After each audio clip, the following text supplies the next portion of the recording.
Thank you for staying here on Joy News Desk. Now, 4 Chinese miners who were arrested for violating government's ban on small-scale mining have been to the Amancia Central District of the Ashanti region. They are actually in the Amancia Central District of the Ashanti region. They're being processed by security agencies here in Accra for further action.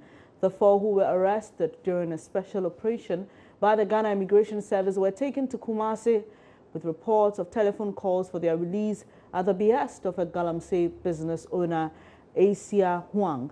My colleague Erastus Saridonko was with the task force and has sent this report. Even in the face of a ban on small-scale mining across the country, these Chinese nationals threw caution to the wind and were arrested at a mining site at Bepotintin in the Amancia Central District of Ashanti. Even before they could be processed by immigration officials, our news team learnt their colleagues were back at the same site working. We were briefed that in order to catch them in the act, we needed to park our branded vehicle, go through Dunkwao, Ayamfree to Dominase and cross the river Ofin before we could go on motorbikes to the site. We arrived at this site belonging to this Chinese lady, Miss N Huang, also known as Aisha. Even after our surprise snoop in on them, we had information in the night they were still working at the same site.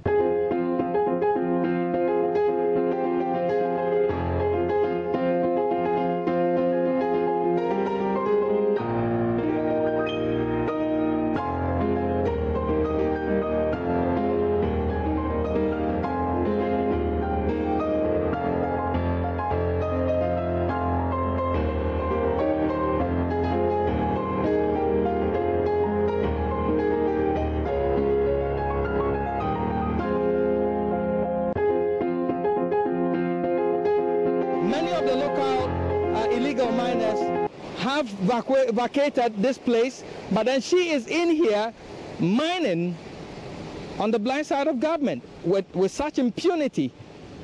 And I understand she has mined and stolen many concessions in this area belonging to other mineral resources companies. And she does so without impunity because she has the strong backing of strong political forces. This is the same place that 4 Chinese nationals were arrested yesterday by the immigration services. Now,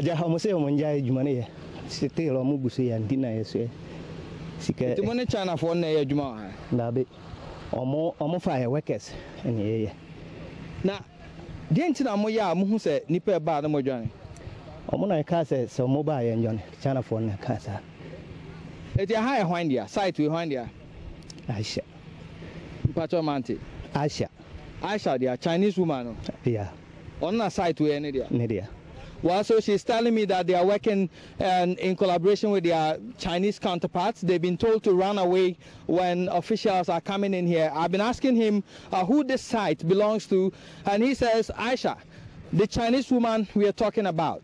She has strong backing back in the previous government, the NDC government, and per our sources, she pays highly to security couples, the police, the military, the immigration services, the minerals commission. They all take their cut according to our sources on the ground, and so they ensure and serve as tip-offs or sources for them. So on the road, we had to disguise ourselves, pass through a long terrain to come in here, dress as galamseyers. Other than that, before we come here, they would have been gone, vanished into thin air. So you find the site empty and you think they are not mining, but indeed they are in here mining.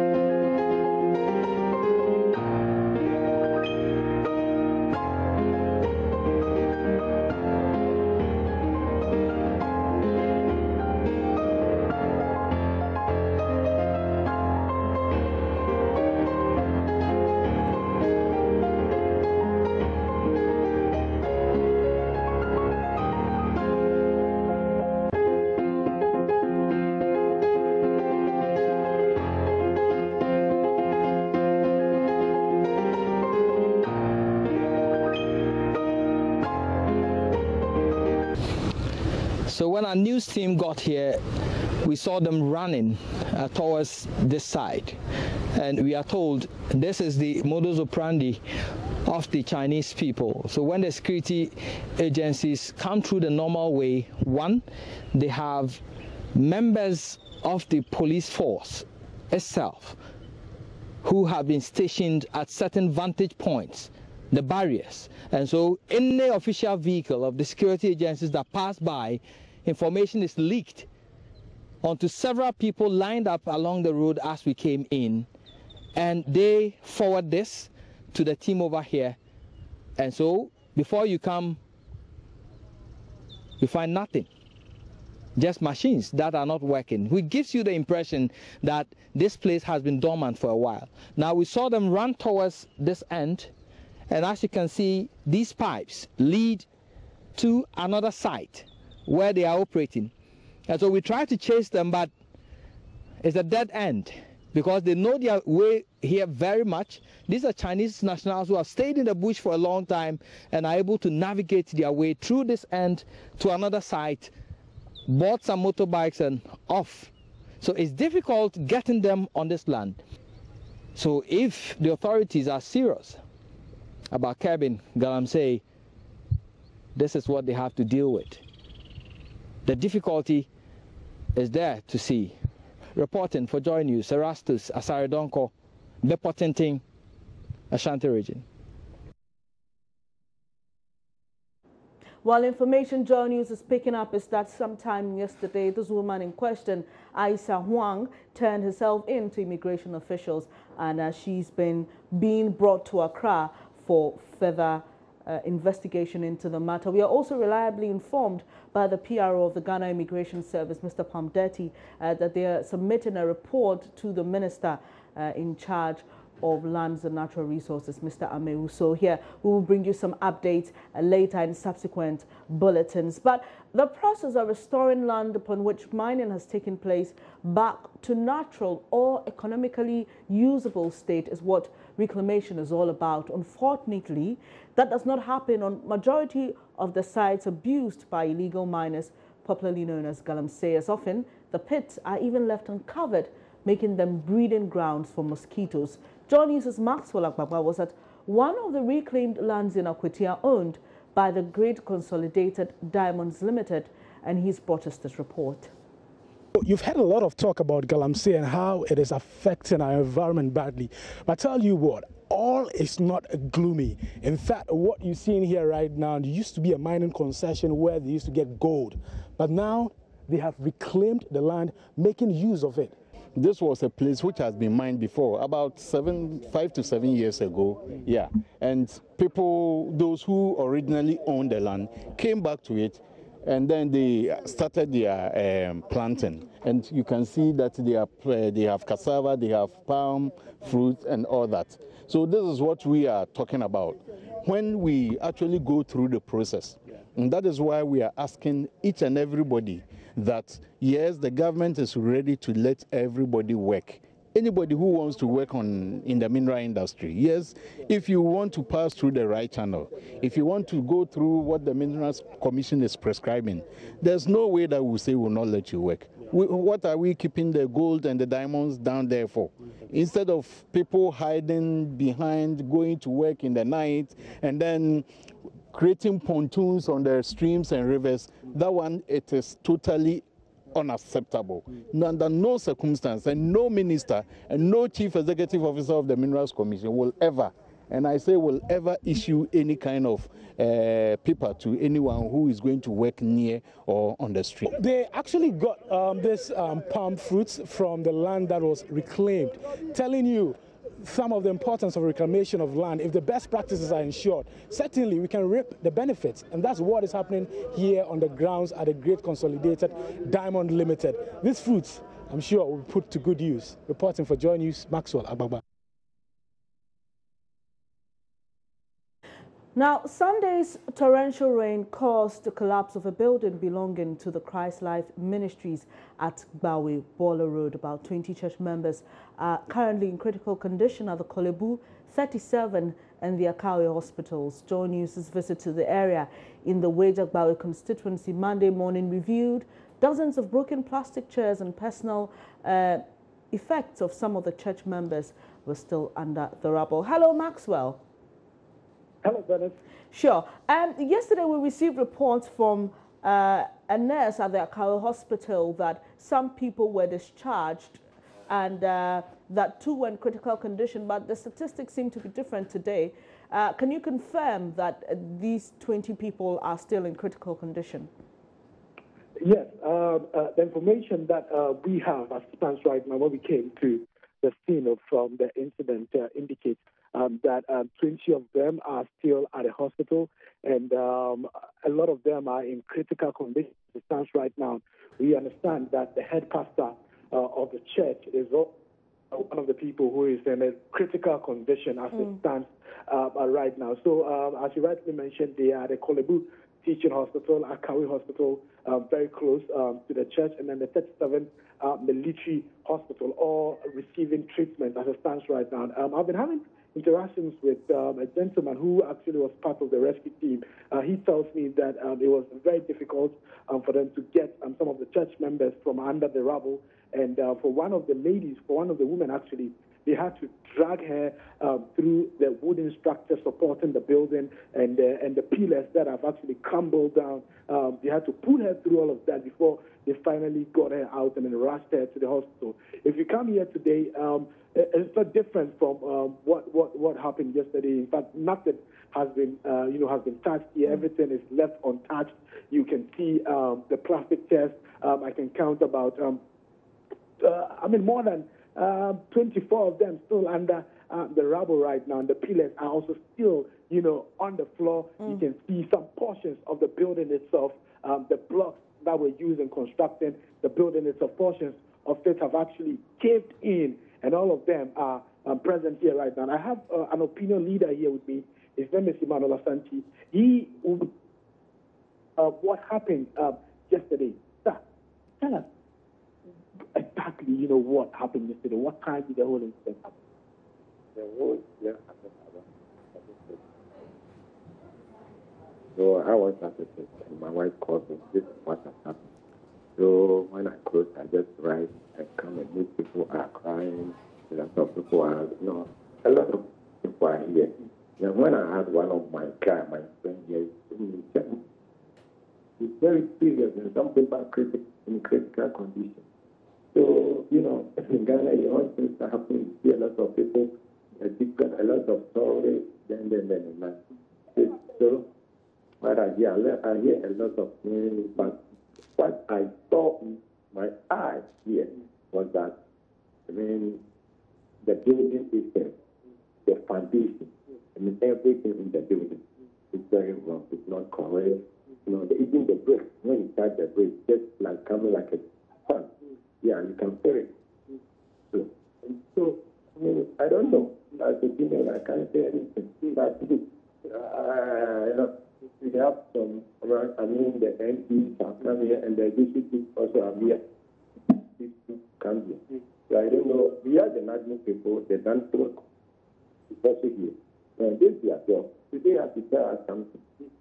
Then just to corroborate what the opinion leader is saying, in fact, when you come here, you can see the pillars supporting the building. The pillars are actually, weak, and they look very thin. In fact, outside the church building itself, you can see one of the pillars, the foundation of the pillar has actually been, has been exposed because you've had, running water passing over it, for for years. So it has exposed the foundation of the pillar itself, making the structure very weak. In fact, when you touch it, you can feel it. It's so proudly, even for the blocks that have, caved in or fallen to the ground. When you touch them, you can see that this structure is actually weak. One of the concerns, Emmanuel Asanti, who's opinion leader, has to do with how residents here are putting up structures on this stretch of land, which previously a landfill site. Tell me, how dangerous? I'm not thinking about what has happened now. I'm thinking of a lot of building idea. I'm thinking about the future. The future, if the government didn't stop this thing, many people will going to die here. Yeah, a lot of things going to happen here. Because I cannot tell you unless some engineers will come here and put here is the building is or not a building. So I can't tell. Unless the yes, you can tell us. Hello, So, Maxwell. as an opinion leader, I'm appealing to the government immediately to do something about it. Yeah. Okay, Hello, Maxwell. We've had. Yeah, sure. Just quickly, to help viewers appreciate this kind of building you're talking about, can you briefly describe it? Is it an uncompleted structure? What does it look like? Okay, so it is an uncompleted structure. The building is still, and what it is like, they've constructed a wooden structure inside the main structure itself. So it's yet to be roofed. The block building that we're talking about is actually yet to be roofed, but they've constructed a makeshift structure inside. Yes, so it's a makeshift structure that came crumbling down, and then portions of the blocks that is going to be the main building, that caved in, falling on residents. What do you call it? The pillars itself also came crumbling down. I mean, there are a lot of wooden, plywood supporting the structure itself. All of that came crumbling down. The roofing sheets, aluminum roofing sheets used in roofing, temporarily roofing the building also came crumbling down. So everything looks, scattered here as a. All right. Thank you very much, Maxwell, for the updates. My colleague coming to us from Gbawe, where yesterday's rains caused the collapse of a church building in the area. Now, moving away, what is the worst that can happen after you lose a family member? For the Oketri family in Accra, their nightmare is just beginning. The family was greeted with shock at the time of collecting the body of their loved one at the Ridge Hospital. They were told the body is missing. After several attempts, it was finally revealed that another family has wrongly buried 52-year-old Michael Oketri and left behind their 72-year-old corpse. Martha Krenselakwa has the rest of the story.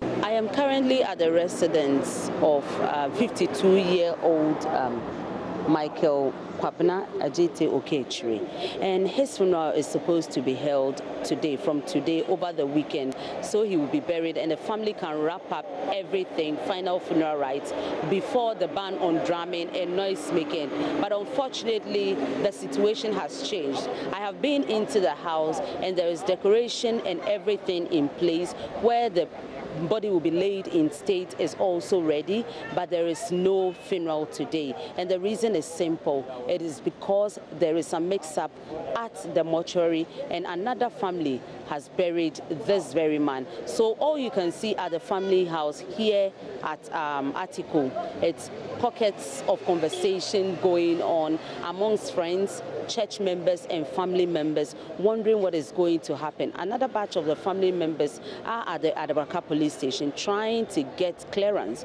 so they can exhume the body and perhaps have the funeral before the ban on drumming and noise making. I have been told reliably that all the preparations that have been made already has gone wasted. The family says it's a difficult moment for them. As we speak, you have the wife and children locked up in the room. They need prayers. They are being prayed for. They are being spoken to so that they will strengthen themselves and keep up until they finally get the clearance to exhume the body. But as it stands, the family earlier told us they want the body today. Easter Sunday no. It's yes and ne and the by say no by no if you need honum. But much remain no one person on the tomb. Your call, checks, no, so no more year phone, Jamo, that was last week. I'm uncle for not to see a phone. It is a call, a sanka, you could two phone. Now I could see no. So call police in 17 to no, I'm say, and you just say, oh, you're the cocotte Monday.